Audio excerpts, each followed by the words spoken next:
you want them?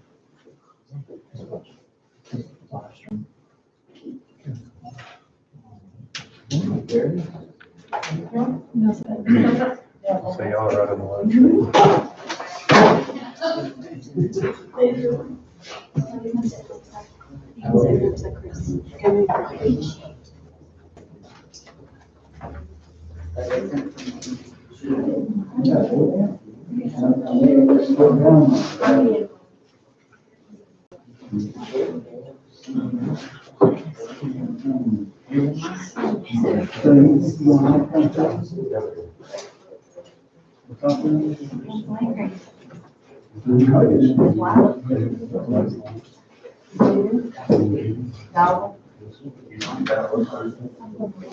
That's good.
I got it.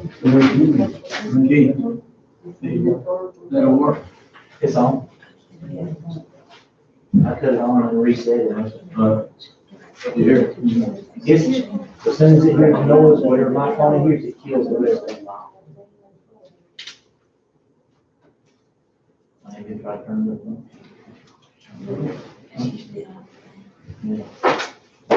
Testing. Can y'all hear this? Anybody hear this? Anybody hear this? Say something, test it again. Testing. Testing.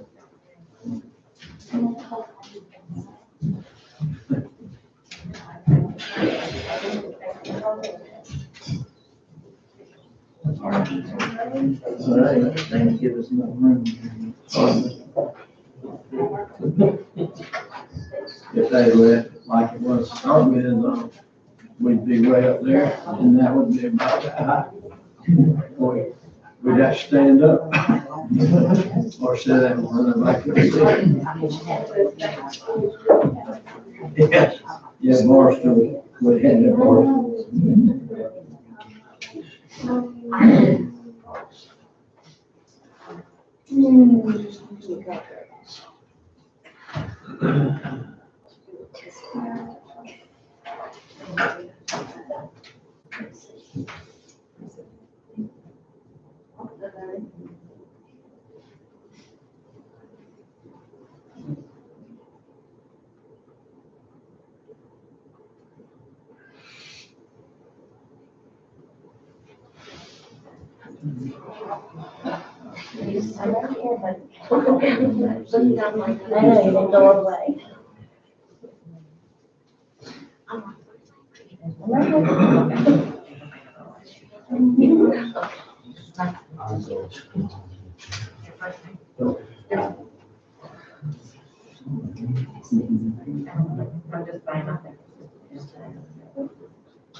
Run into any.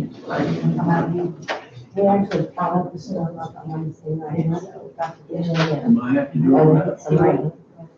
But it was only like 45 minutes. Because when we got to the birds ago, we were going. So I had our camp, trying to figure out that. It was teenagers or something. Yeah, but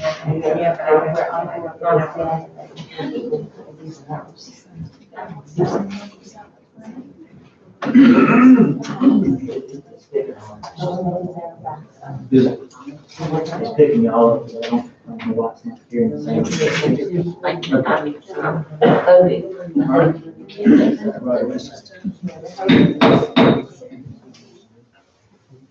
Good afternoon. It's 6:01, September 7th, on Tuesday, here at North City Hall for City of Lord's regular council meeting. That invocation there. Lord, thank you for this day. Thank you for every day. Thank you for the people who've come. Thank you for the council and all the city workers. Thank you, Lord Jesus, for good health. Lead some guys and help us, Father. In Jesus' name I pray. Amen. Pledge. I pledge allegiance to the flag of the United States of America and to the republic for which it stands, one nation, under God, indivisible, with liberty and justice for all.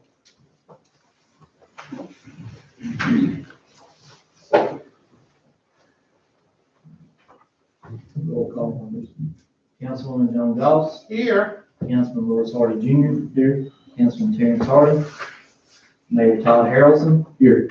Councilman Carol Paget Jr. Here. Councilman Michael E. Suggs. Here. Councilwoman Jan P. Fisco. Here. Councilman Hardy called me earlier today and he was in Charlotte. His plane had a layover and it was where he couldn't get here on time. So we apologize for that.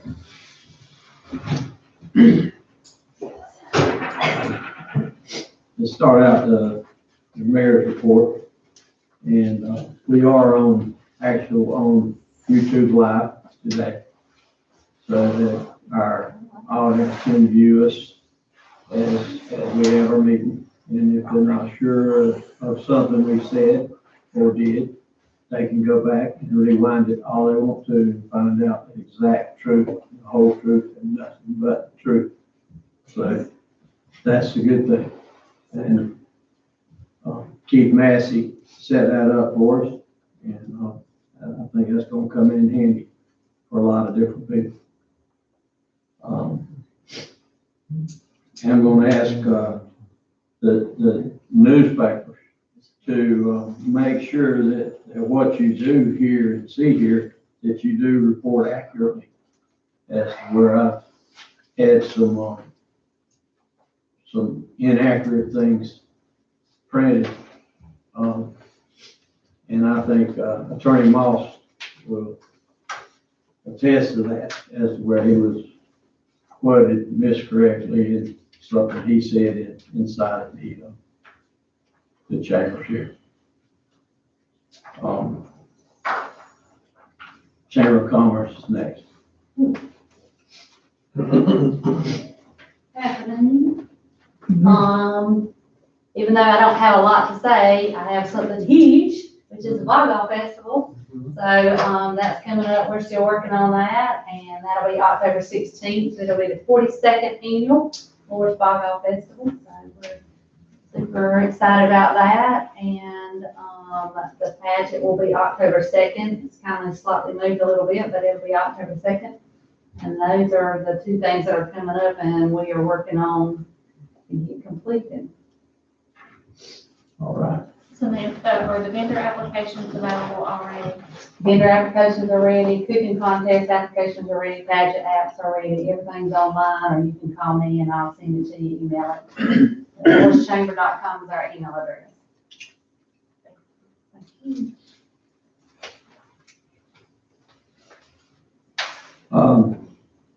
On the McLeod Loris Hospital report, there's quite a few beds at the hospitals that are full with COVID patients at this time. Now, it doesn't mean all the beds at the hospital are full of nothing but COVID patients, but the COVID floor is full. there are beds there for other things. So it's not just packing at the seams with just COVID, because there's different wings with different things going on. But and the report is still just basically like it was, that the people that are unvaccinated are the ones showing up about 95%, give or take a little bit. The ones that are getting COVID and being hospitalized, ones being vaccinated, making 5%, more or less.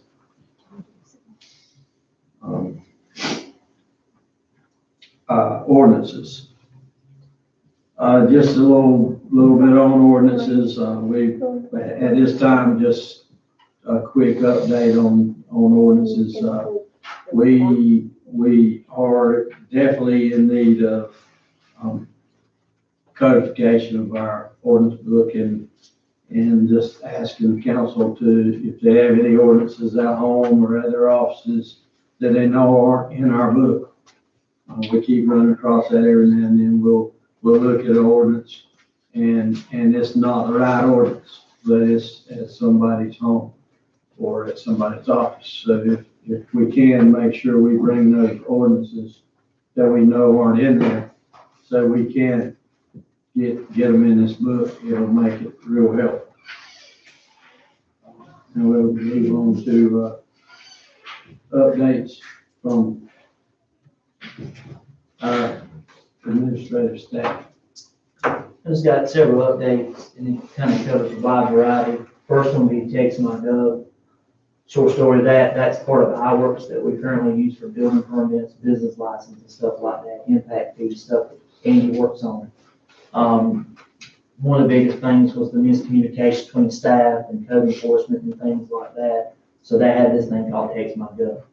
After research, it costs them much more money. We already currently have their software. So what this allows is someone goes to our website with their phone or their computer, it puts a widget on the bottom, it's clear as day, and they can text us and they can ask quick questions and keywords that they can get a quick answer for. Not only do they get an answer, and if it doesn't recognize it, it'll email me, Jenna, or the respective person that's either a department head or code enforcement, somebody that's connected to, they also get an email, even if they get an answer, so they can reply to it. Once it went live, it was August 23rd, that Monday.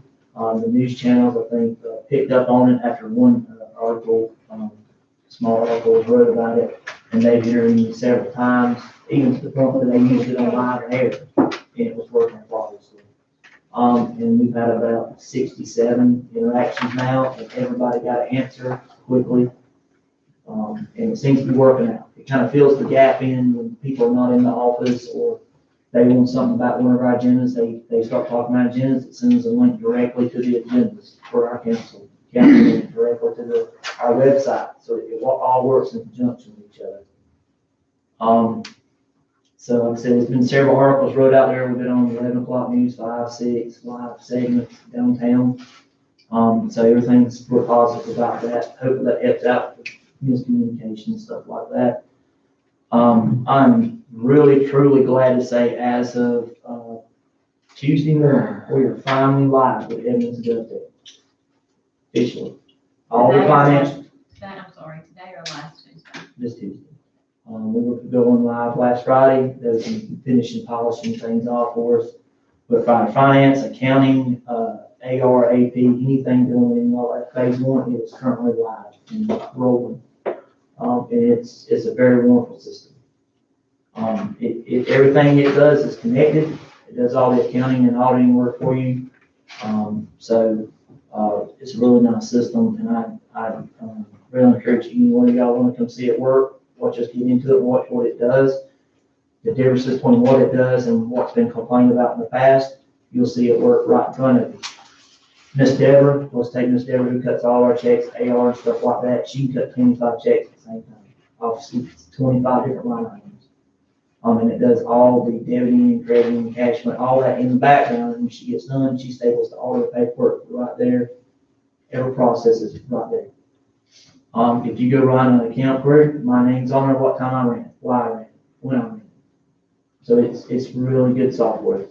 All these other phases will continue to pick up. Me and Jen are working day and night with this stuff, trying to push forward with this, but they really require a lot from us to make sure they get this right for us, you know. So next is utility billing and stuff. Hopefully that'll come online. It'll separate water, sewer, and garbage pay. You know, there's 3 on one bill. It separates all that to the respective line items. Chart of accounts did change, not a whole lot. But I plan on updating our current budget to match legacy codes, which is old line item codes versus the new ones, so y'all see the difference in that. But it's gonna make a lot of things easier and a lot where we can keep, you know, every cent coming in or out, cent is gonna be accounted for. We still do not have direction for the implementation of partial payments for water, sewer, and trash. Any priority of application of that payment. Whether you want it combined or not. Well, I mean, that's gonna be up to the council pleasure, but the point is, Edmonton doesn't know how to program that, because we have to coach. We discussed it before, one's enterprise fund and one's restricted fund, and somebody makes a partial payment, what do you apply to first? Would that have to be in the ordinance, how we handle that? Yeah, and we discussed it before, we never had a plan to bring a draft to an ordinance, so that's something we need direction from the council. The good thing with this is they have all the chart of accounts and the codes and everything. And obviously that intertwines with water bills and payments and permits and stuff, but before we move forward, they go on every little detail how we want it. So when they start, they program it and so forth. So it's not something that they just you know, sitting there. They truly program this from head to toe just for us. Attorney Moss, that would also apply to, like if you overpaid, like if my bill was $105.63, but I wrote for 106, we need to, that would count as a partial payment as well. That's correct. Not necessarily something that's delinquent, that could also be. An advance payment. And so we need to know where to apply this, because you are, in one sense, you got a restricted fund and a general fund item on the same bill. There's not something this software can't do. It can separate 63 things at once. So it's not that it can't do, there's no it can't do with this software, but we just need to know how you want it. Like I said, we want to make sure that's what y'all want.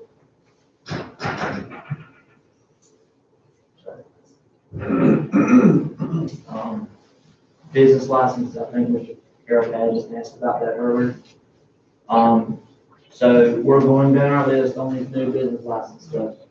As of right now, we're on, Jenna's getting close to being done at switching and looking and converting everything in next phase, those that we have to use now. On top of that, we're also about done with preparing the spreadsheet that has to go to MASC for the programming and balancing out the difference between the New Year's and the current year that they're in. The current due date is June 3rd, the business day. The new due date will be April 3rd. Okay, so they backed that up 2 months. The good thing is, hopefully the way the trend is, people wait, and then they pay late. So they're trickling down into July and August of the next fiscal year. Hopefully we're earlier, even though they're prorated, and they'll owe less, you know, to make up for what they've already paid for the 2 months of this year that they don't owe. They'll hopefully pay earlier, and then more likely to trickle out through the same fiscal year. I have reached out for a little bit of insight on the budgeting part of that, but it looks like it might just work out. The letters, I did give y'all a mock copy of the letters, but they're saying that they're encouraging us to send out to notify everybody in the new year, why state statute and stuff. I'll make sure I send that to y'all again, just to look at it, but I can go ahead and we'll get all these sent out to everybody. If y'all want us to try to get them notified and getting prepared for that. Also, the mock ordinance, I also sent that y'all, it's pretty good verbatim, how they want it, how everybody's using it. But again, I'll send that out again, just so y'all look at it again, just to make sure it's not something that y'all absolutely love. So that's where we're at with that. We're closing in on getting that, the new ordinance and stuff. But with Evans, the humongous part of Evans was the accounting, the financials, chart of accounts, which is the brain of the system, is live and it's fully functional. Now it's just tidying up, getting new checks in and stuff like that. We'll be rolling.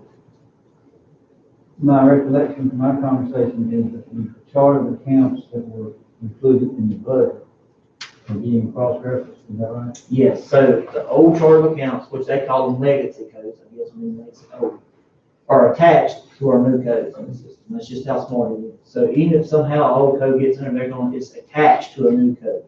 So our old budget, or not our old budget, so our current budget that y'all passed has old codes. Those codes are already attached to the new codes, verbatim. So no matter which code goes in there, it's the same line. It will not get confused.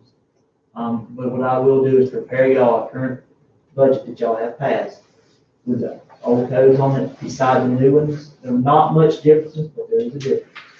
All the revenue codes, I'm pretty sure, did not change. The water and sewer codes did not change because it already fits their style that they needed, but it's general fund that changed, all the requirements, the expenditures. So I can get that out to y'all so y'all can see the difference, but it's so smart, it knows the old code, new codes, it doesn't matter. Did y'all verify the codes? In other words, the old codes to the new codes? Did y'all, Yes, y'all because verify those? way with this, we met once a week for 6 weeks straight. And after the first 3 weeks, me and her met literally probably 6 times a week with these developers. And they don't do that. They literally send all of us the work to do. So we had to go through every single line item, every single code, and transfer it over to the new code and the line item name and description.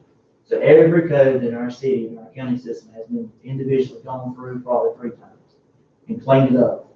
So it all matches now. And like with the new software, if Ms. Deborah goes in to cut the check, it shows her the line item number, what y'all budgeted, what we already spent, and it won't allow her to cut a check. It won't allow her to go over that line item budget. And the way the new PO works is me and her gets a bill, we put a PO in, no one can cut a check until it's approved at all. So it's a lot of balancing checks, it's a lot of internal controls that we didn't have now to where we do now with the new system. But I encourage you to come look at the difference in how it works. It's pretty amazing. And the last thing on my list is more good news, American Rescue Plan money. Obviously, the governor of the state of South Carolina recommended that they go ahead and down their money, and they did. I'd already went through, the MASC was helping the state gather the municipalities' information. I already submitted that. It's nothing that I created, it's something we already had, our information. And then we have a case agent that works with each municipality. They've already reached out and I made sure he did everything correct. So it's any day now that we get our first payment of that fund. So I would encourage us to try to go ahead and get this American Rescue Plan fund created at the bank. So when we get that, we can get it down to the last cent out of our general fund and where it's supposed to be. We have an obligation to spend. Yeah. The first rule is it cannot just sit there. That's the very first rule. But obviously we need to get some strategic planning going on what we can do and what we can't do. And I have a lot of I'm gathering more and more documentation from the feds, MASC, the state on what it's being used for, that some of the stuff's already been approved, because, some entitlement organizations already had their money for 8 months, 6 to 8 months. So they're already spending. And they've already had to do quarterly reports on it, and they've been approved how they spend it. So it's kind of, even though we're some of the last people to get it, we're kind of learning from other people's, how they're leading the way, and it's already been approved on the feds. That will be the final approval. So it's any day now. And I just got an email before we come to the meeting that was saying from the feds that it's just any day. So that's all I really have, any updates. If y'all have any questions, something I forgot, just let me know. A lot going on. Well, I just want to say how much I appreciate all the hard work that y'all put in. I know y'all met meeting after meeting after meeting with Edmonds and sometimes stayed late, and you just went above and beyond to try to help us get this started. And I appreciate it. And I'd like to say to the rest of the staff, what a fine job they're doing. It's been a really good effort by everybody to fill in the spots.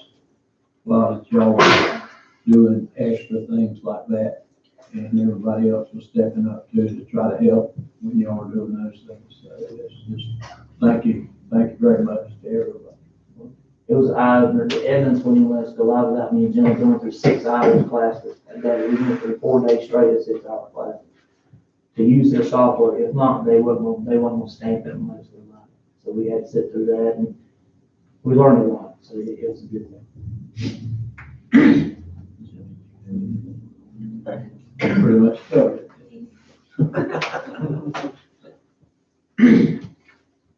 Anybody have any questions? Just a comment in regard to the business license ordinance. We've got to have an ordinance to terminate the one that we've got effective next year as of the end of December. And there's a model ordinance that we will adopt. And you're gonna send those to us already. You've already sent them to us. I'll do it tomorrow morning. I'll resend it, just so it's singled down to what we're talking about. I'd like to be prepared to go forward with that at our next meeting, because we gotta get that behind us before we do anything else. And the letter, there's also a model letter to send out to the business licensees so that they will know what's going on, and that will give us plenty of time for them to call in if they have questions and get them answered. One thing we don't want is we don't want people mad. When I know when my wife changes something in the house without telling me, it makes me mad because I can't find my chair. So I don't, I hate to be surprised by something at the last minute. So I'd like to be in a position to tell you that the next meeting in October, let's send that stuff out. Absolutely. Okay. Does anybody disagree with that on council? No. Technically, I don't disagree, I'm just asking the question. Sure. Don't we need to adopt the ordinance for 2 readings before we send the letter? I'm sorry, I couldn't hear. Don't we need to adopt the ordinance before we send the letter? Yeah. So we gotta have 2 readings. Well, if we can, that's what I'm saying, if we adopt the ordinance in October and approve the sending of the letter, right after that, they can, then, during October, they can send the letter out. You Nope. send the letter after the first reading of the ordinance or after the second? Well, what we're talking to. Some of the verbiage in that letter is verbatim what's in the ordinance too, so. I mean, this be after the second reading, that's when we adopt. Well, we can file a letter, Sure. showing council giving first reading of this ordinance, and we anticipate it passed. Right. And we need to make sure that it's consistent with what we've done. Even if we were not to get the ordinance passed, the law is changing, so That's correct. regardless, so it's gotta go out.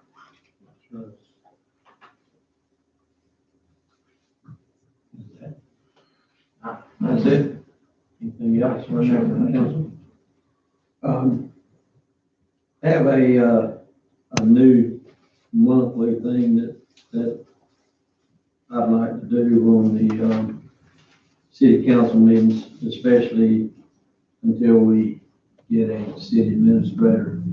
We need to, and I've reached out and asked committees to have a monthly report and a monthly meeting so that we know exactly where we were in everything, in the ordinances, in hiring, in the equipment we need, just everything in general, so that we could be on top of things and not surprised by anything at all.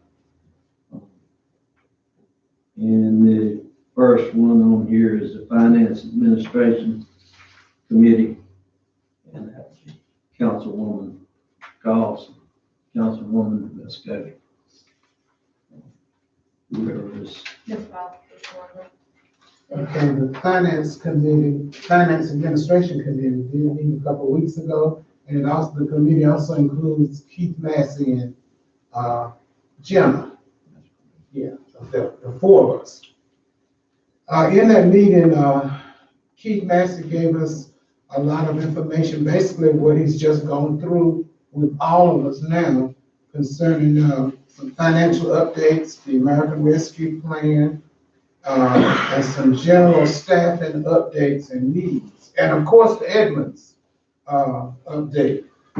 And as we went through the meeting, in our executive session, we have some recommendations that we want to make today in executive session regarding some, hiring personnel updates. Good deal. And do you have anything, Councilwoman, just, No, Ms. House covered it. okay. Okay, thank you. Thank you, Sir. for me. Public Safety Committee. That would be you guys, Mr. Hardy's not here. Yeah, go ahead. We intended to reschedule a meeting last month, and as it turns out, the fire department didn't have anything new to bring to the committee. Police department had a couple of minor things that the chief wanted to talk about, and one item ended up he needed some more information on before it brought to the committee. So we just postponed our meeting, we'll try to have one, just in case I had additional information that we need. I think there was a noise ordinance that, Kimberly Rutledge was asking about. That was one of those things I think we all will discuss. I know she's, worried about that one. Then the next one, thank you, Councilman. And so, the next one is the, Infrastructure Committee. And that would be Lewis and, Terrence. And Terrence is in Charlotte. Yeah, we have not gotten together. We'll have to schedule a meeting in the next few weeks. Discuss some things. Yes. You get that? That might be a good, when y'all do get together, it might be important for y'all to, for us to provide to y'all some of the parameters for this American Rescue money. Yeah, it probably would be. Yeah, about 68%, 70% of American Rescue money is all about infrastructure. And they've included internet/broadband in infrastructure now, which we don't have a problem with, but that would be something to discuss. You should probably give them those parameters before they meet. I'll email those out too. Okay. And the next one is community programs, which would be Councilwoman Vescovi and Councilman Terrence Hardy is in Charlotte. Mayor, we did not meet in August with the start of school and, some of the other meetings I had to attend, but, I do plan to try to have a meeting in September. We do currently have some vacancies in the recreation department, that we need to pursue filling. Keith may want to speak on this, but we have been continuing to have, some travel fall tournaments at the recreation department, that have gone fairly well. I think one, was postponed or delayed due to weather, but that seems to be going well. And I think, he's gonna share some information with us regarding the cameras that have been discussed, for Watson Park, with a proposal for that to provide some more security, in that area. We do have football, that's started up, along with cheerleading.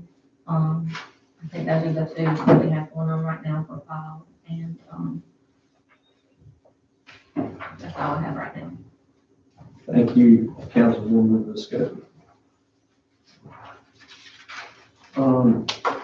We have quite a few minutes and, to get approved. Ask council, if they had enough time to read over those, and if they have any changes in any of them. And, maybe we can approve them all at one time, rather than going through them one by one. It's the same minutes, nothing, no minutes have been added, so it's the same ones I've been committing with Mr. Pageant. Some grammatical stuff, but they should be fine now. If we approve them, there's copies down here that can be signed. And has everybody had a chance to look at them? We've had them a good while, so. Once we pass these, if we do, there's not many more actors to catch us up, so we'll be good. And I'll send those out an appropriate time frame hopefully this week. And we'll get working on them, sure. So we'll be all caught up and have them up on our website as well. Make a motion, Mr. Mayor, that we approve the minutes as set forth in our agenda. Second. All in favor? Motion. Motion passes.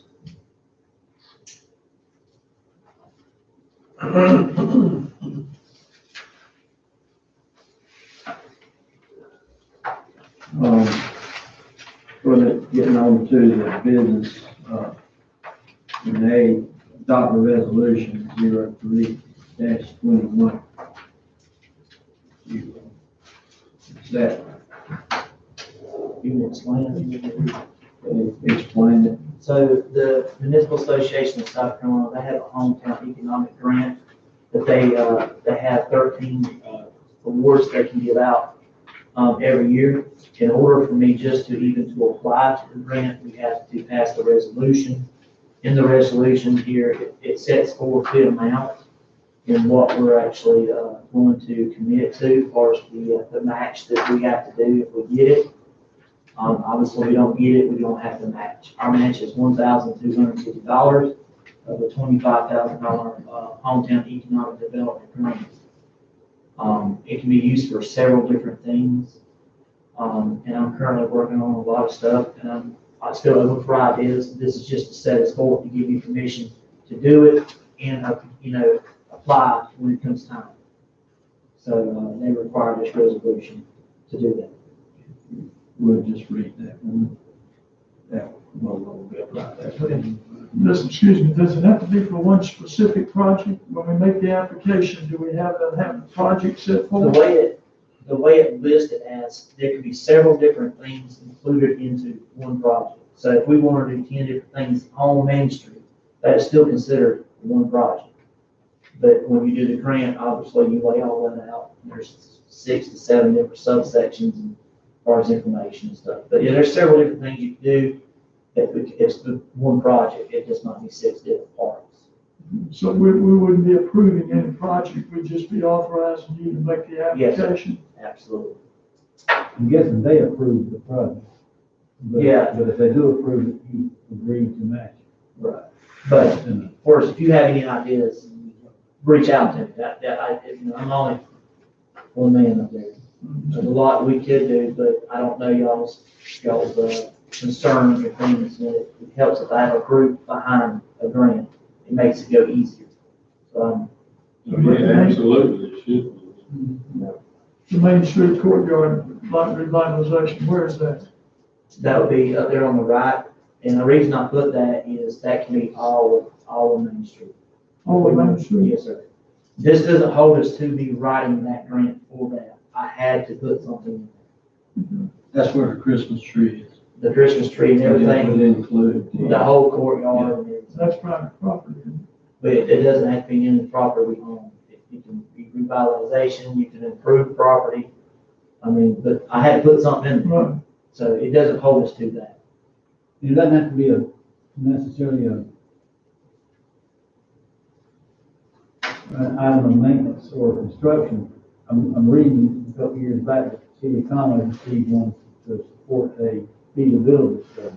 A feasibility study? They received that grant for a feasibility study for looking at an outdoor amphitheater. So it's other things besides just construction or renovations, but they can be applied to. And it has several different sections that can fall under. One's engineering plans or architect. I mean, it's not something physical, it could be planning or studies or stuff like that. I think that's a great idea to put something in there. We get somebody to help us come and maybe evaluate what would be helpful to the town. They apply for that. I think that's great. So,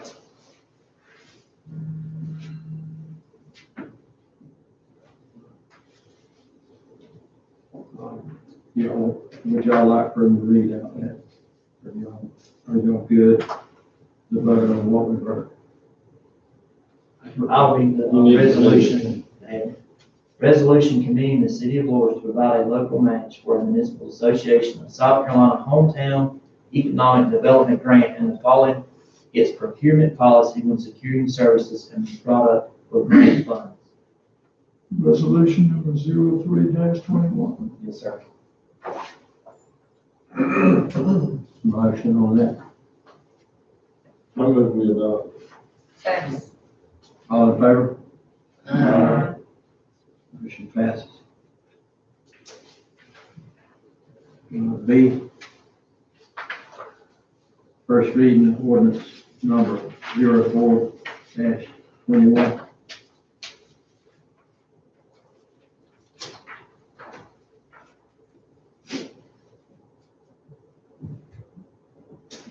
Ordinance and annexation 04-21, whereas pursuant to South Carolina Code of Laws, 1976 is amended section 53-3-150. September petition has been made for an annexation by Ashwood Holdings LLC, landowner of property located on the west side of Fairwood Road, and further described as tax map number 048-23-01-045, including highway right-of-ways. Whereas petition of such landowner has been accepted by city council, and whereas said property annexation was consented to by 100% of the landowner of said property, and whereas the city is desirous of officially adopting an ordinance accepting property into the city, and whereas said property shall be annexed with a designation of R1 or R-117 zone. Now therefore be ordained by the governing body of the city of Lawrence and council duly assembled the 7th day of September 2021. The property described in the petition for annexation is attached to the ordinance is hereby duly annexed in the city of Lawrence and granted the right, privileges, duties, and responsibilities which come with this annexation. Has the zoning, hearing been held and they have a report? Yeah, yes, sir. And they recommended 1.7? Yes, sir. They recommended that's because that's what it's adjoining out there. What makes it contiguous is all these what's in. Do we have a copy of that report? You want the recommendation? Yeah, If there's not anything else back, I can get it if you want me to grab it. I got lots on with the ordinance. Does anybody else? Yeah, I do.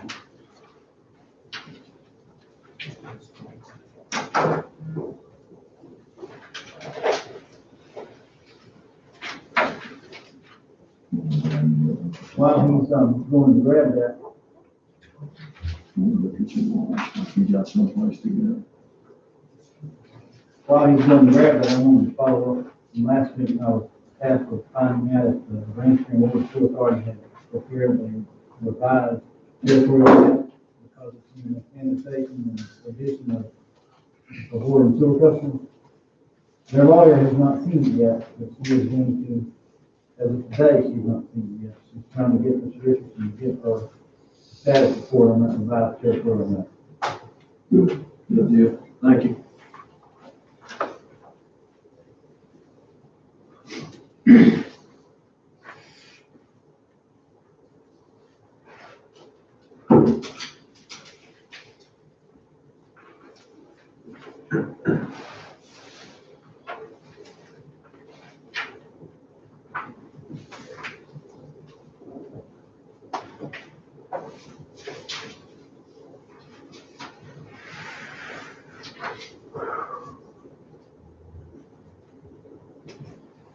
How's everybody doing? Well, almost a full house tonight. It's quiet. Cool night, just been creeping in on us. I love it.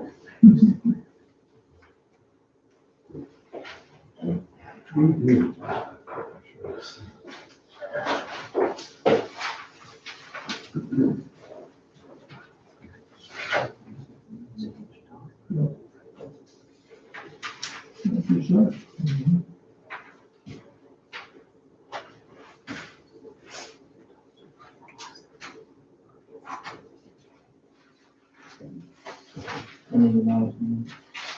I think, if anybody else needs one, then give them mine.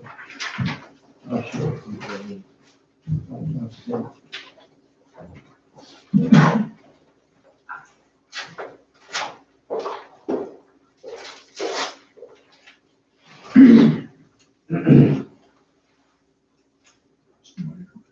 Second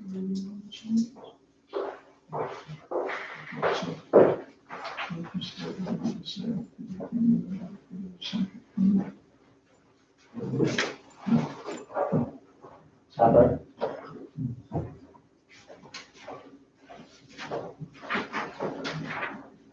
Okay, and the second reading, we're gonna have two readings on ordinance.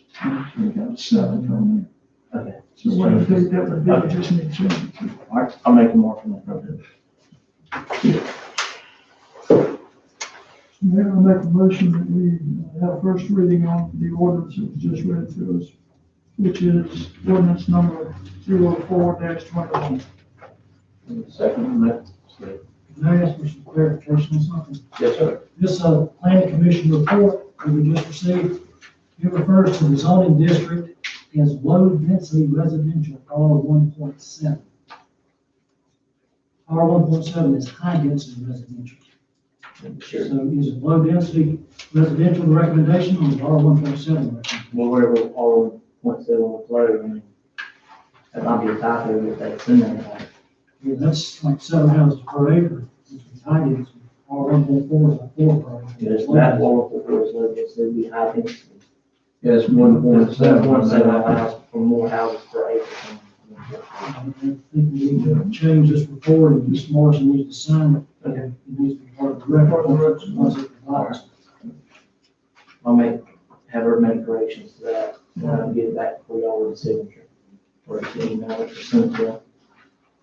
You just want to bring them in the package for second reading. Yeah, you want it corrected? Okay. We have a 1 and 2, all in favor? Aye. Motion passes. Okay.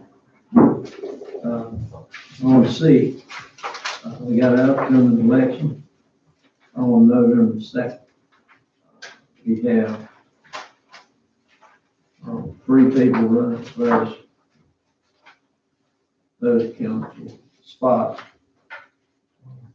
Councilman Suggs, Councilman Paget, and Andrea Coleman, who is actually here. She's right back here. But we do have to have that election.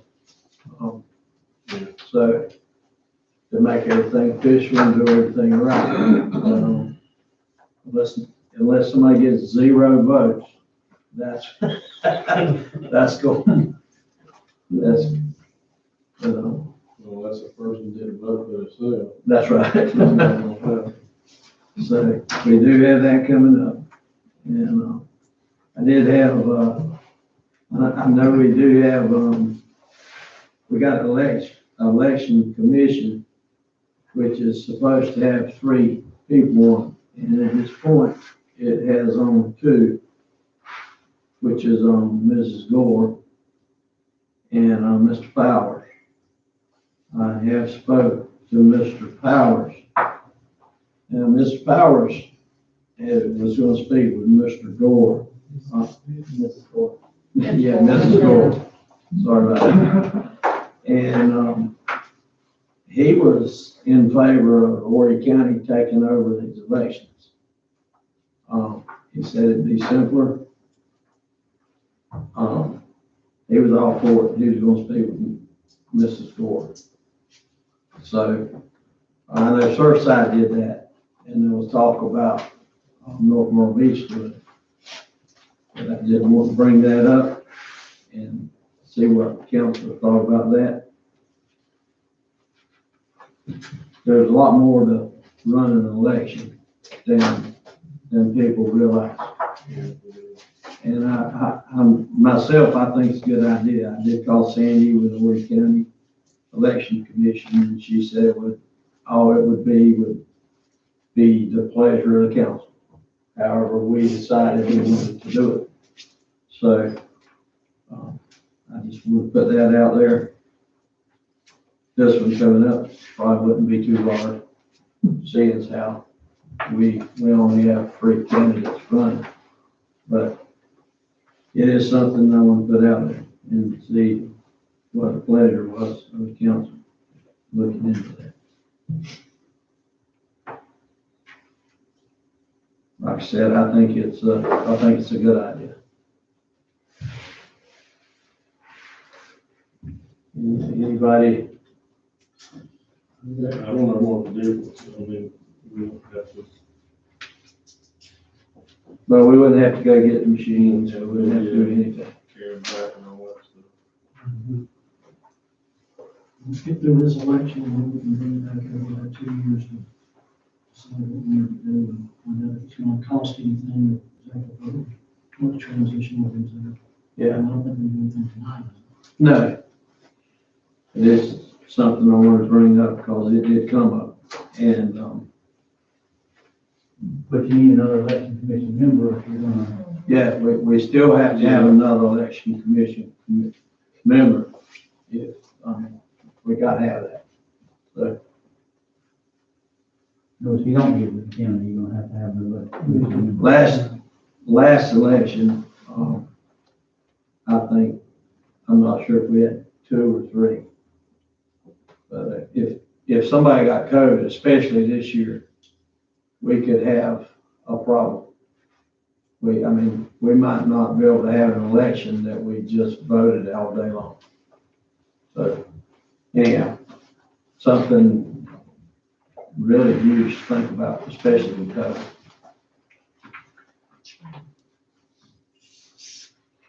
Okay. Council discussion on Watson Park and the cameras and anything else about Watson Park that, Packets of there, I do something that looks like that. I can explain that real quick. So there's 3 photos and there's copies for the press and the podium of what we have in our hands. So there's 3 pictures there. Obviously, you can't set the cameras up until you get them up where they're actually going to do and start looking at them and stuff like that. But these are some examples at 10 feet.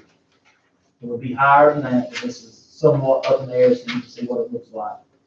From 3 different angles. As a matter of fact, there was somebody here running around with a baseball field. So it's actually a good example.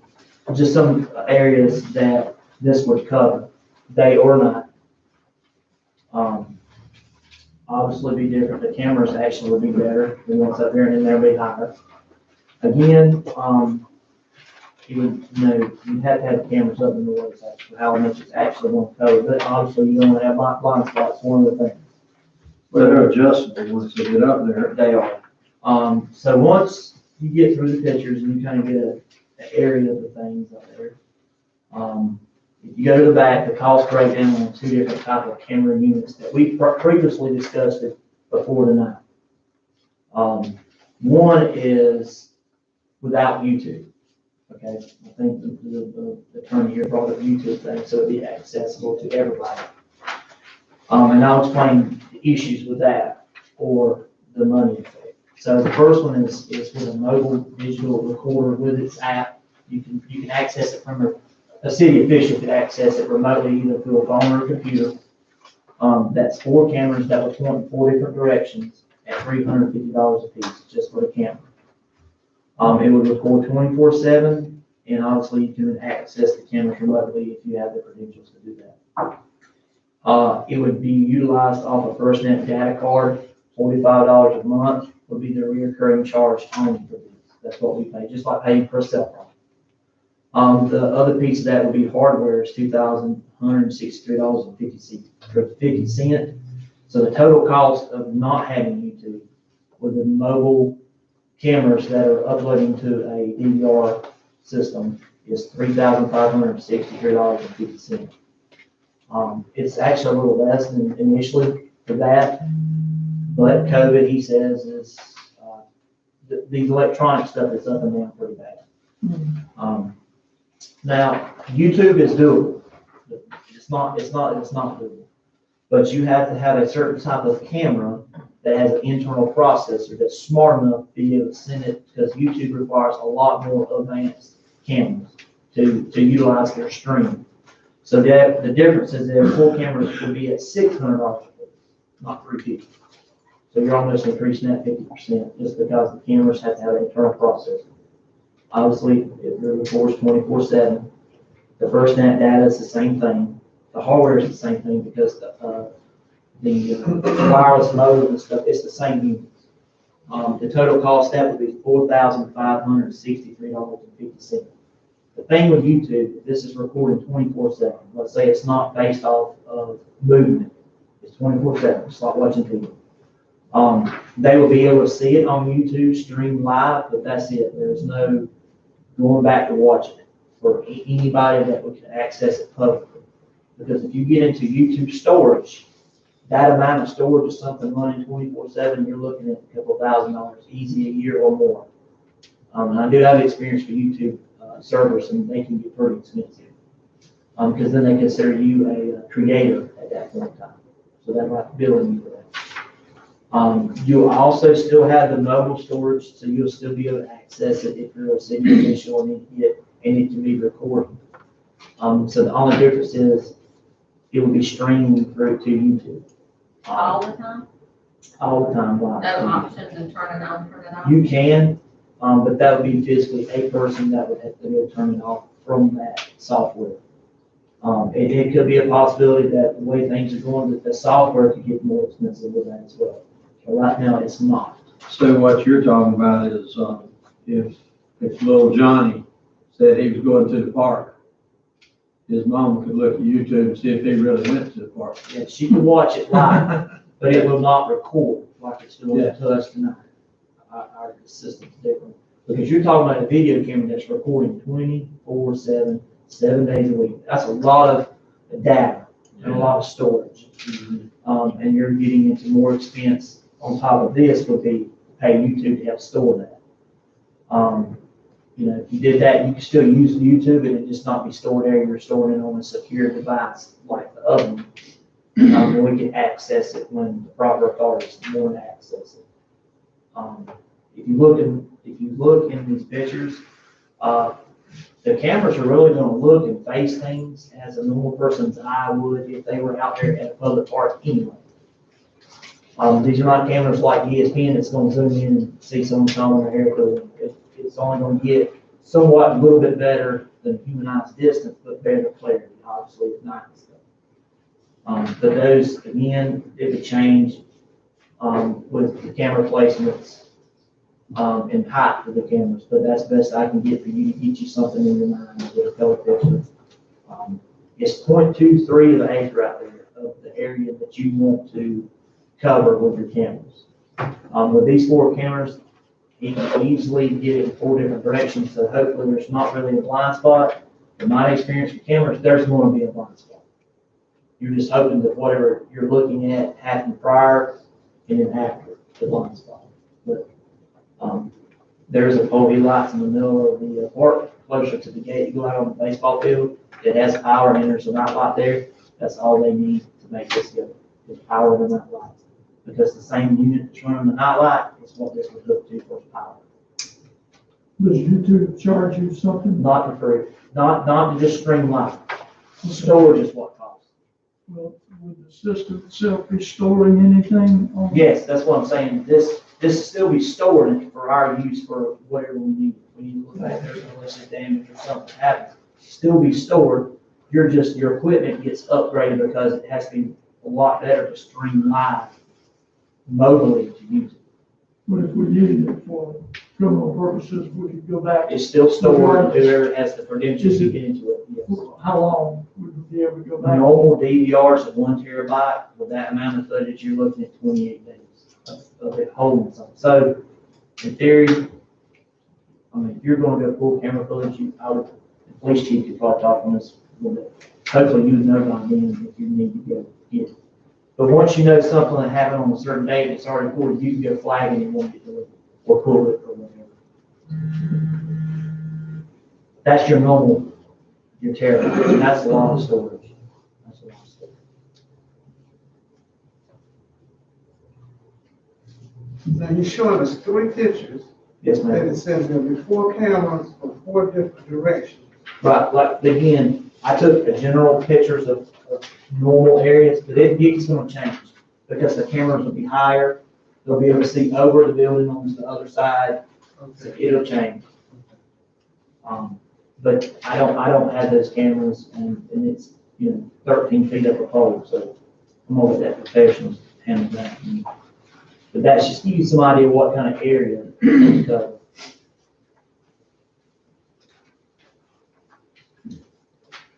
I'll just speak for myself and I guess the recreation committee.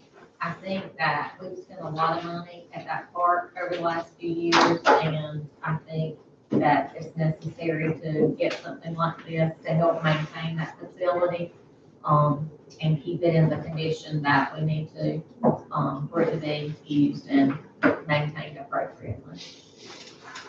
I have to say, I agree with that. As I think that the cameras at Watson Park are one of the most pressing issues that we have in the city of Lawrence, for the safety of children over there. And I'd like to see them there just as quickly as possible. You just can't, if you wait one day too long, it's gonna be the day that something happens, and you're gonna need it. That's my opinion. As far as the YouTube channel goes, I think it's important to let people know that there are broadcasting 24/7, because that's a deterrent. Yeah. Absolutely. Okay. The only difference between the two that I showed you is the cameras have to be better with the internal process. That's the difference. Because, you know, they're not cooked to it in the wall. It's that using data like a cell phone. So it has to be a better equipment to do that. Because YouTube also requires better cameras to stream that line. I personally think it'd be really, really good for parents to be able, if the children going out there and play basketball and softball, be able to see them live. And they currently use them in a lot of recreation departments. I know Collins are actually probably up right now. And I went on and looked down, and they're very, very clear. It's very surprising how clear these things are. Are the ones we currently have, at Hennepin Field, or those, what kind of cameras are those? They were supplied to us by BSN, I'm not positive. But there's some of the similar. But there are types. some there that we can stream, but those are different because we can turn it off and on, Yes, ma'am. correct? Yes, ma'am. There's no storage, they just live link to it to watch the ball.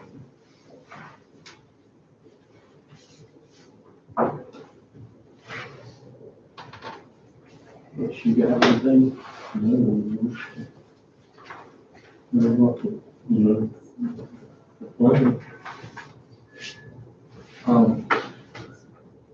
But is this something we can vote on tonight to go ahead and move forward with, or does council want to? Put it off one more time? Excuse me, I'm sorry. Go I ahead. guess Ms. Vescovi's was a recommendation coming from the recreation.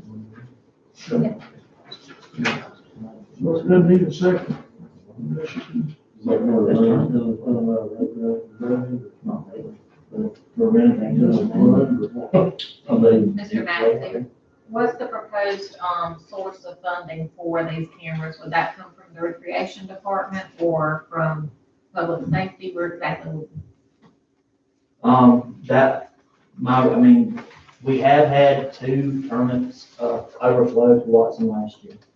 We're currently renovating now, the grass has been sprayed on the infills, we're putting new bases and new clay that we've already purchased, some of them for travel ball. We're gonna try to use that for travel ball as well, because they used it last year for one of the really big tournaments. Because the facilities can hold that, our concession stands are renovated, they're beautiful out there, brand new drink machines and stuff, and they're currently been restocked, so it's set up for travel ball, so, I don't know that, with travel ball, it could be hospitality, and it's a safety and community program, so. I don't think you can use 100% of that. I'd go a lot volunteering costs. Yeah, and that would be easier for both ways. Make sure you're staying, as far as your internal controls about what your money's actually used for, plus we did budget a few community programs, line items. With recreation and general fund, we really administration.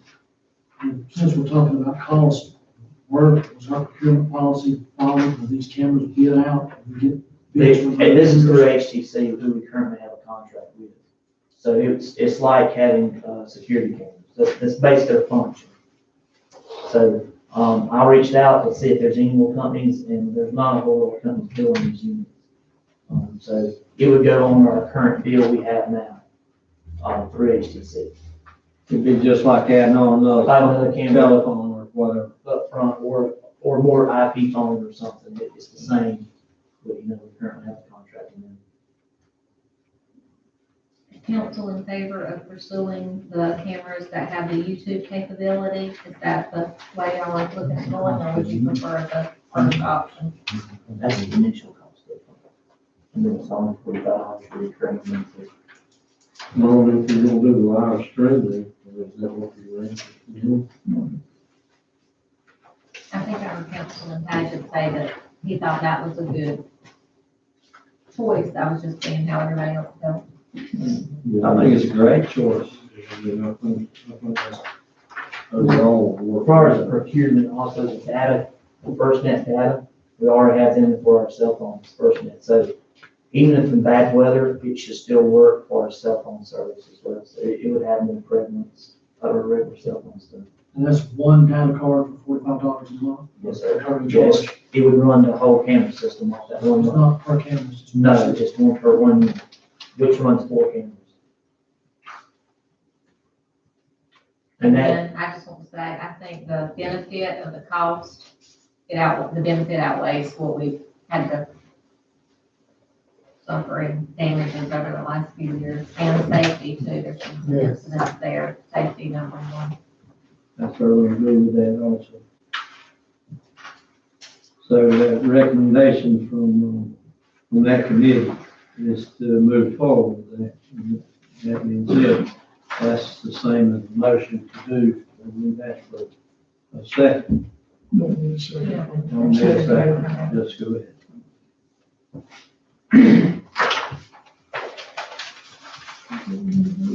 So we need a vote. So let's vote on that, not a roll call. Councilwoman John Goss, Yes. Councilman Lewis Hardy Jr., Yes, yes. Mayor Todd Harrelson, Yes. Councilman Carol Paget Jr., yes, Councilman Michael E. Suggs, Yes. Councilwoman Jan P. Piscopo. Yes. For the record, do I need to call Councilman Hardy, Terrence Hardy's name? Or since he's absent, does it play?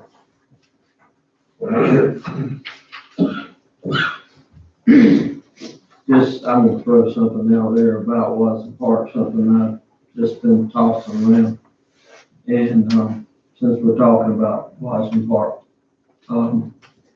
back when they paved around the baseball fields out at Henford Field, they paved that strip around, and, Councilman, at the time, Councilman Paul Prince told me that they were gonna try to get us a basketball court. Which we're full of baseball out there and softball and this. But I would like for council to think about the possibility of adding more basketball courts at Watson Park, where that community could have outside basketball tournaments, which would be huge for the community. We don't have a gym. We lost a gym at Old High School. Maybe one day we'll get it back. But that's just something to think about. It's not anything we could do overnight. But I think it would be really, really good thing to do if we could find our way. I know that when we have, one of the paving companies helped us out with that, and, I talked with, Clerk Massey, and we talked about if council was in agreement, we'd try to find some more help on different areas out there if we did reach that agreement to do such. But that's just an idea that I have, that I feel like would be a great addition to that park. We can't put any more baseball fields out there, but we can put quite a few basketball courts out there. Anyhow, I just want to throw that out there. Anything else on Watson Park. Council, the employee vacancies. We have quite a few employee vacancies right now. We have 3, I think that's right, in Water and sewer. 3 at water and sewer. We got 1 at, rec, and we have police officer. Is there anything I'm missing? City admin. City admin. We don't have a city administrator. We have a, young lady that's doing the clerk of court, but she's also doing other things, and the clerk of court position is taking most of her time, there. So we definitely need to make some decisions as to how we can hire these people and get them in the spots they need to be in. I hired a few people in the past after looking at resumes and whatnot. And whatever the council's pleasure is as to how we need to do this. We need to advertise for the job vacancies. See what we're doing. Well, we have advertised for the job vacancies. We got a whole slew of applications that we advertised before. Most of the positions that are open, obviously, other than the city administrator, kind of came open as we were filling 1 or 2 anyway. And it just is the way it happened. As far as that turnover, I don't think there's anything to read into that. It's just, it happened. We're at a position though with water and sewer, if we had 1 or 2 people go out with COVID, we wouldn't have anybody. If you don't have anybody, then you can't do your job. So we need to fill those positions. But I mean, hey, what are you gonna do? Just go grab somebody off the street, when I say advertise it. Obviously, you can't just go, okay, we're gonna hire so-and-so. Well, what are we saying? What we're saying is that the people that I actually hired before, council had a problem with the way it was done. So I'm asking council to let's come up with a way to do it when we have we actually have the job apps in this building. So if I can't do it and we have no city administrator. Somebody needs to look at them and make a decision. If you got your What if we refer the people who've applied for those positions to the committee who's responsible for that area? Let them make a recommendation to council after reviewing the applications. I mean, that sounds reasonable to me. Well, that's what I'm asking for, is for a reasonable way to go ahead and make these hires, so that we don't. I have a question. For the water and sewer positions, would those need to come through the committee for public works, or would those go to the current acting department chair for that department, and that person, make the hire for those 3 positions? Well, I think they ought to be part of your committee in reviewing the applications. Just one. Then they could recommend that to you, and you could take the recommendation or not take it. I mean, that's what that's all about. Because ultimately, we're responsible for who we hire. Certainly.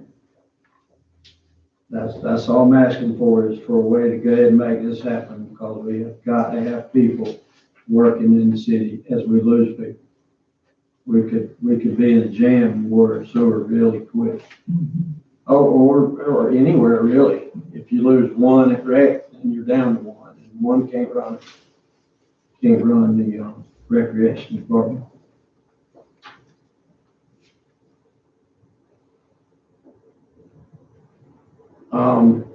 Moving on to council and the Loris signs. We have 2 Loris signs that are on were on 701. If you want to destroy due to an incident, we're gonna be repaid for that one. The other one, I guess just over time, the material is now, it cracked all the way down to the, so we removed it, obviously, it was looking horrible, So, the 2 on the outer side this way, they all 4 match. So I looked at the same company that did those. I'd like to send y'all an idea over to y'all to take a look at. But, you know, they said something where we'd be interested in making the signs a little bigger. And maybe not going with white, maybe a blue-black ground like Royal Blue, something that, you know, is more. So they're gonna send me something over, they sent me something over for that it's like we have now, except the colors were flipped. Instead of white background, they're blue. That was gonna be my recommendation, was those look pretty when we originally got them, but then when they're kind of difficult to see, so I would like to see a little bit of color difference that will make it. The blue looked Prominent. really different, and it was really nice. So, they're gonna send me over some pricing, the size differences, so you can see it, and I'd like to send it to y'all to get some, because we're without two signs right now. So if we were interested, they said they would redo the other two signs, since we had to buy two signs. We didn't. So that's something y'all need to think of. I can get it to y'all, to get them back out and, let people know where they're at. Because there's a lot of people coming through City Limits right now. A lot. What would the turnaround time in that be? They said about 3 or 4 weeks.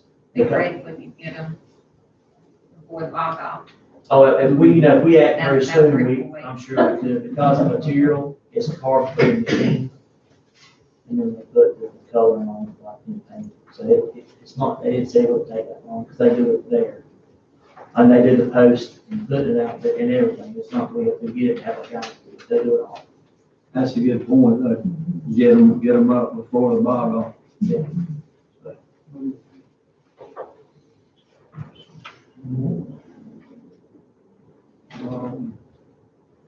Anything else?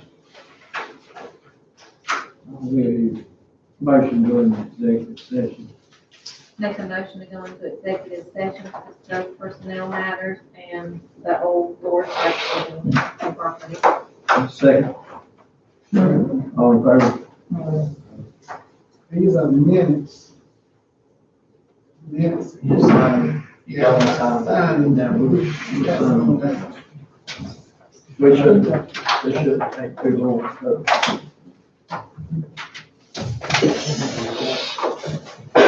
your news law?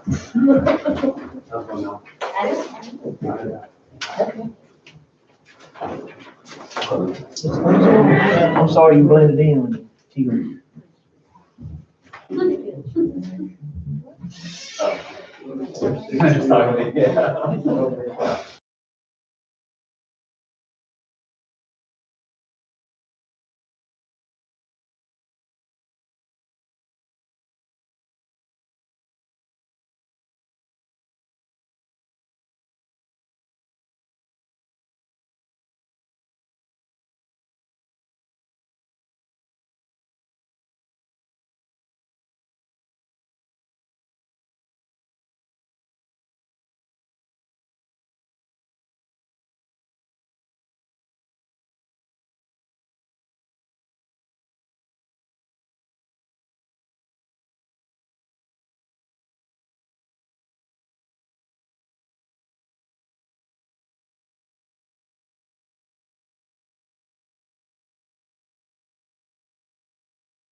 I'm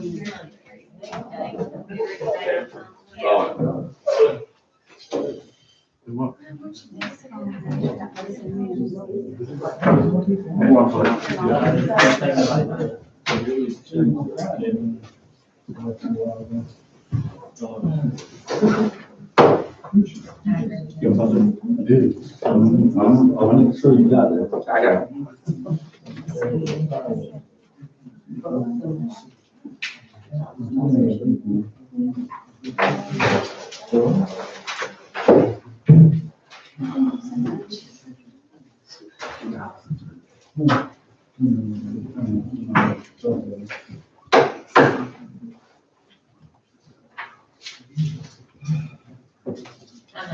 I'm done with you on that.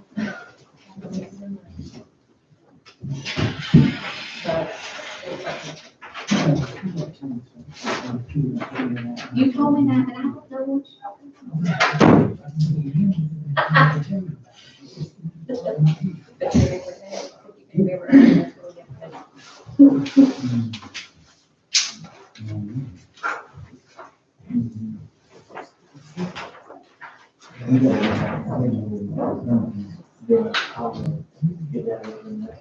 Motion, we come out of executive session, Mr. Mayor.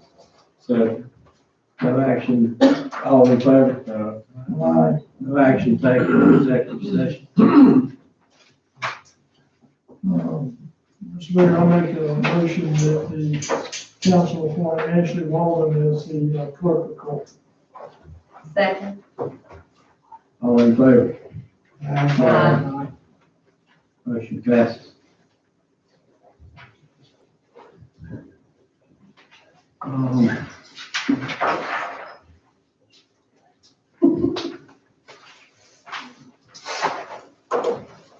See, Ashley.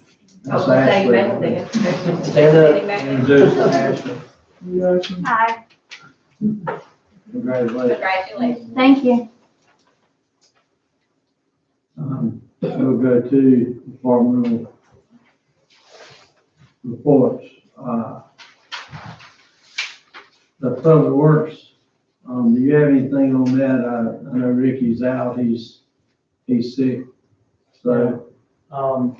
They put in a lot of new services lately, with 8 building permits last week, new construction, they've been really busy.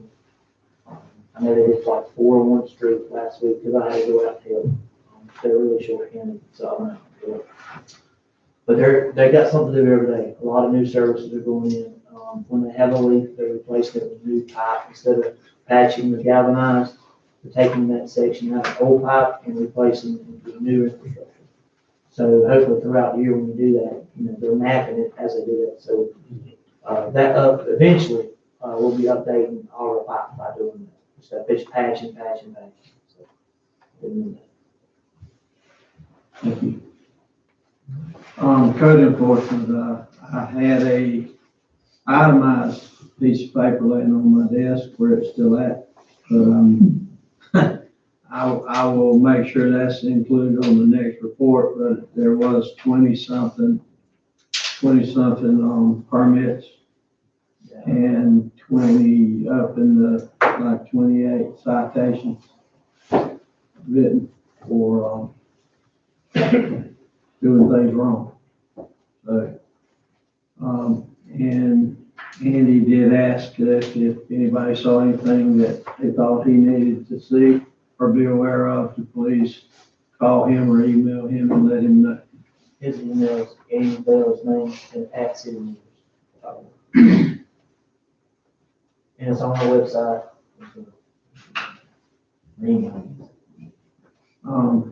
Their recreation department.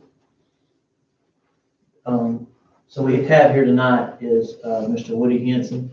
He's currently working at, rec department. DeQuan, couldn't make it, he had a family emergency tonight. So he was supposed to be here as well. This is Mr. Henson. You want to step up and tell them about the, tournament we're having this weekend as well, while you're here?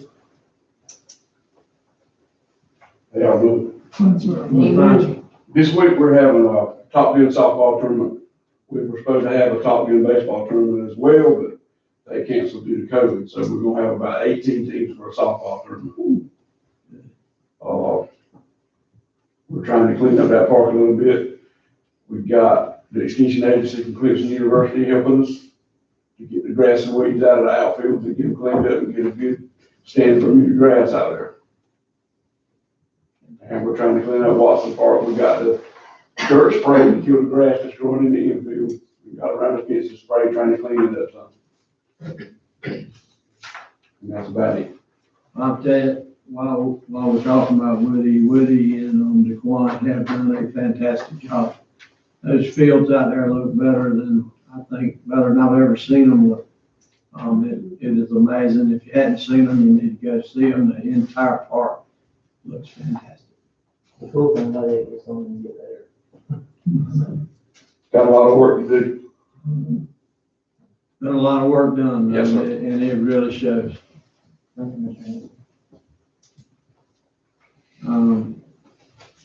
Police Department. Chief Buick. How's everyone tonight? I'm making sure I know it's been a long night already. We're doing good. If you have any questions about our report, I'll be glad to take any questions. It's been a busy, I haven't needed the last council meeting. I had a place I had to be at the same time. August and September have been a very busy month for our COVID cases. At one time, we had 4 officers out. That's a quarter of our department, which is detrimental to the size of our department. So we're starting to recover from all that. You know, we still have a couple out. We're starting to recover and hoping to be in a better place. I just have one question about, I know you said hiring, we have to bring to the committee. I've never had to do that before as far as my department. Because when I hire someone, you know, I mean, I've been starting to hire since our budget was passed. I mean, our hiring process takes a long time. We do background checks and stuff like that. So if I have to bring it to the committee, that's just another step. I mean, you guys put me in this position to make a decision. I think I've made pretty good decisions so far. I just need guidance on that. Because I know we have a vacancy and we're getting ready to lose. We're probably getting ready to lose one of our good ones. So we'll be going back home to Arizona. So that's it. I just need some guidance on that. I think, Councilman Paget and Councilman Suggs are planning a committee meeting real soon. And, y'all can discuss that there. Thank you, Chief. Thank you. The fire department, I don't see anybody here from the fire department, but the reports, attached. Do you have anything? I did put the stats in there, in those packages. I'll get to the rest of things. Total of 123 calls last month. 10 were fires, 66 EMS, which is also could be a COVID related. 2 hazmat, 34 service calls, that's anything from the lockout to the seals and stuff like that. 2 serious, there has been some serious accidents lately in the area, and a serious fire, and 9 false alarms, and of course the power shot at the bottom breaks all that out. I'm gonna look closer and closer to the fire stats a lot because claiming the American Rescue Plan money has to do with public safety, pay and equal pay or higher pay. And with the fire department, each call that comes out is coded specifically with police. But I do another things is if the percentage of calls that our firefighters go to that has the code unit, we can use that for their pay for that particular segment. You know, we have to get all the payroll, all that type of documentation, but it helps us relieve for them running all these COVID calls, and they pick back up. We're looking at being 66 EMS, that's a little higher than last month. So that's another thing, the public safety community, of course, American Rescue Plan, something that to supplement all these COVID calls. Because I think last year was around 1,200 calls. They're looking at reaching 1,500 this year, and that's astronomically high. And that's hard to budget for as well, when you're tripling a certain type of calls. So that's all I got on that. Thank you, sir. We'll move on to the public and press comments. We'll start out with the public. Victoria Stevens. Hey, mention, in regards to you telling me last time that your meeting was closed, Mayor Nelson, South Carolina State Constitution, Title 30. I can't understand you, Victoria. You told me last meeting that was at, that the meeting was closed, that y'all had regarding my problem. Title 30, South Carolina State Constitution. Chapter 4, Federal Freedom of Information Act. All meetings are open, all meetings. Check my statutes. All meetings are open. The law is written this way so that the activities of citizens and state reps can fully understand the activities of their elected officials.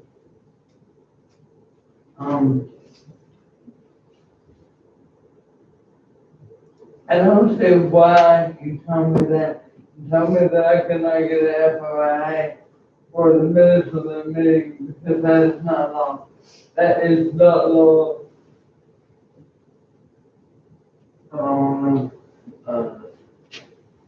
The initial, she said was she told her the last meeting was closed, and that by the FOIA law, and she gave the FOIA law statute. But our last meeting was open. No. Meeting, we're gonna have executive session. That's not a problem. This, the only exception to this law is jail trade secrets, which I don't think lawyers have any.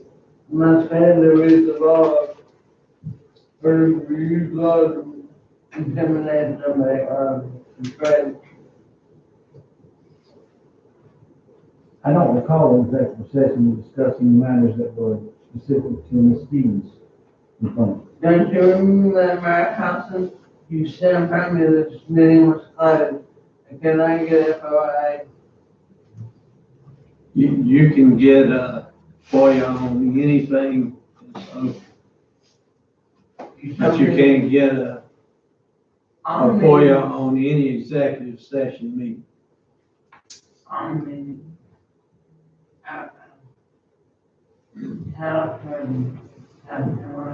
State Constitution, chapter 4, FOIA.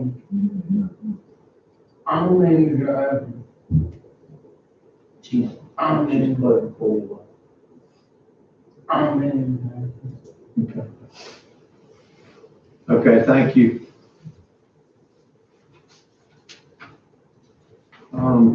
Charlie Todd. I will see my FOIA this week legally.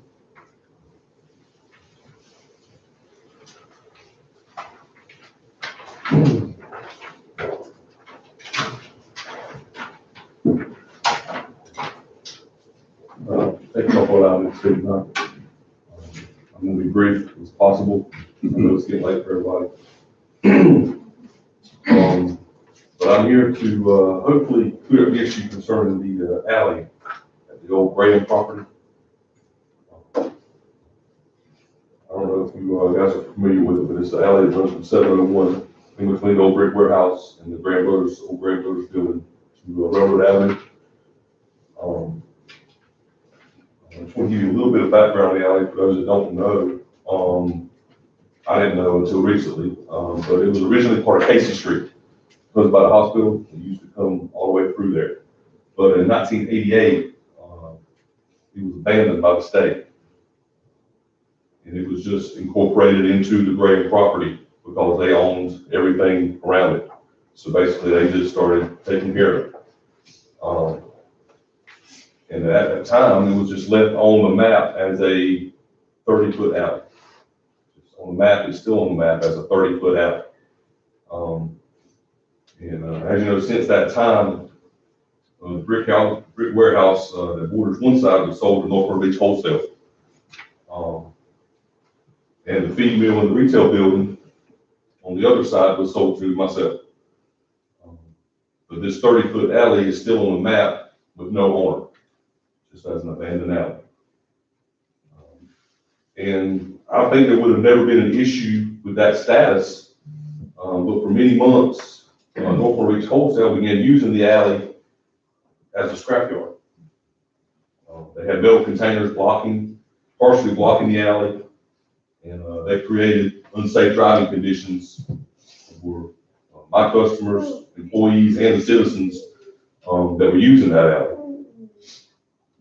Thankfully, the city building inspector noticed that this was in violation of city ordinances and made them remove those containers. That's why it's clean now, is those containers were removed. It was after those containers were removed, I felt it was that point, something had to change. Somebody had to take responsibility for that alley. And keep it as its intended use as an alley. I spoke with Mayor Howson, and he stated that the city had no current claim of ownership to the alley. Also spoke with Harvey Graham III, as he stated he had no claim to the alley. Which if anybody had a legitimate claim to the alley, it would be Harvey III, since his family is the one that took care of it for the past 25 years, 35 years.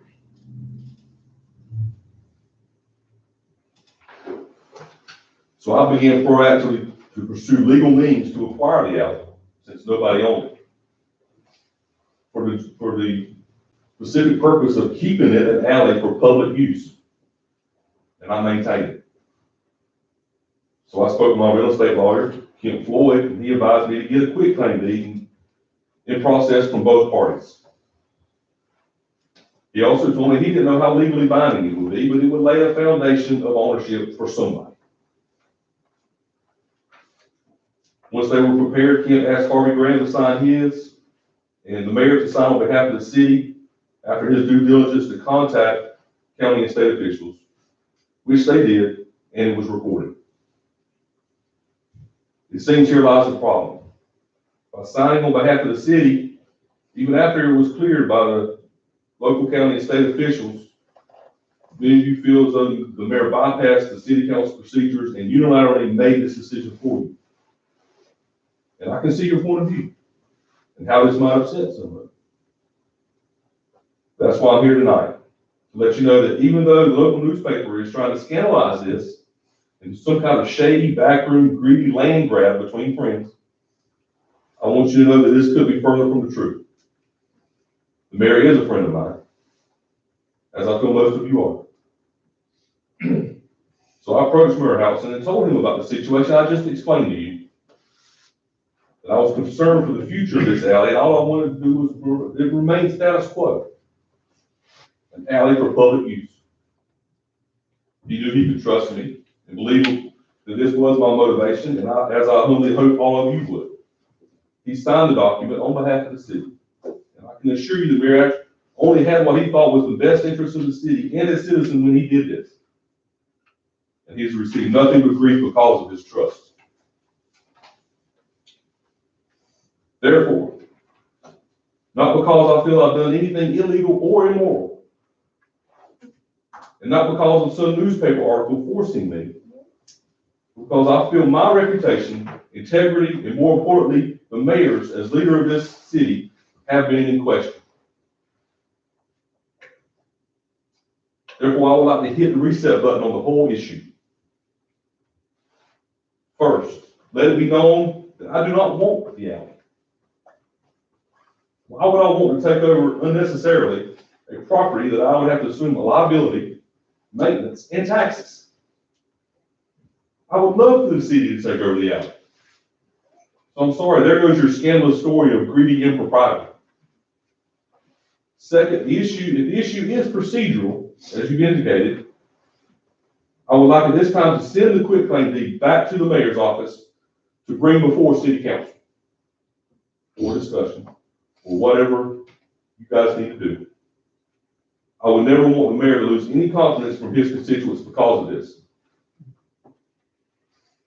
Therefore, if the council decides it wants the alley and assume all maintenance, then great. Everyone's happy. I will, and I'm sure Mayor Howson would apologize for assuming otherwise. I will do whatever is necessary to bring this to fruition. If the current recorded quitclaim deeds are an issue, I can give you a permanent easement on the alley, a no-cost lease. There's already precedent with some of the current councilmen's property for that.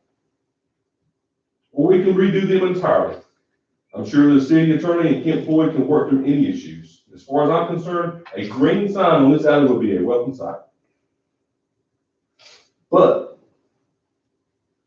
if the city does not want responsibility for the alley, and this whole ordeal has been a colossal waste of time and energy for everyone, I feel a public apology is in order from council and the Taylor Morris Tribune to the mayor for this unfortunate misunderstanding and the way this issue was handled by an attack on his character. For what? A procedural issue? Political gains? Regardless, maybe everyone can now start focusing on larger issues. I heard you mention earlier that the Lord's High School is crumbling in the middle of downtown. And nobody knows who's responsible for that either. Finally, I sincerely hope that all citizens of Lawrenceville who have thought of this proceeding, including all in the room tonight, that common courtesy, decency, and respect is the path forward to prosperity in our beloved city. Thank you for your time. Thank you, Charlie Joe.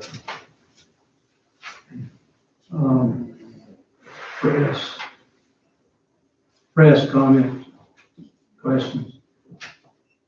Is Annie out there somewhere? She left.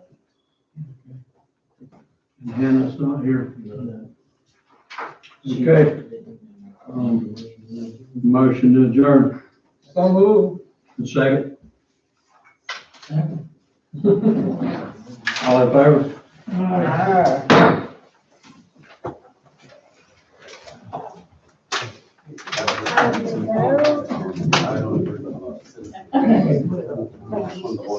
Not that already, am I? They can get up. I know. Okay, yeah. No, we love to have you.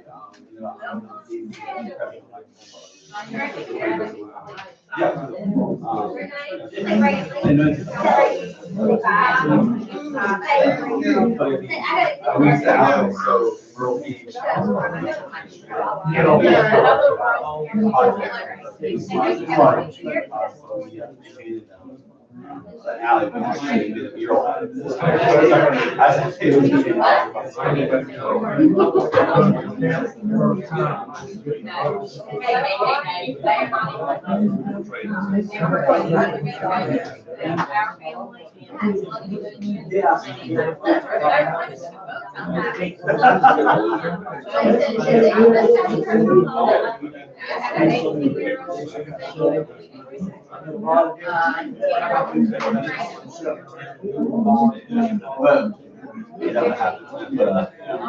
but, you're more than welcome to come.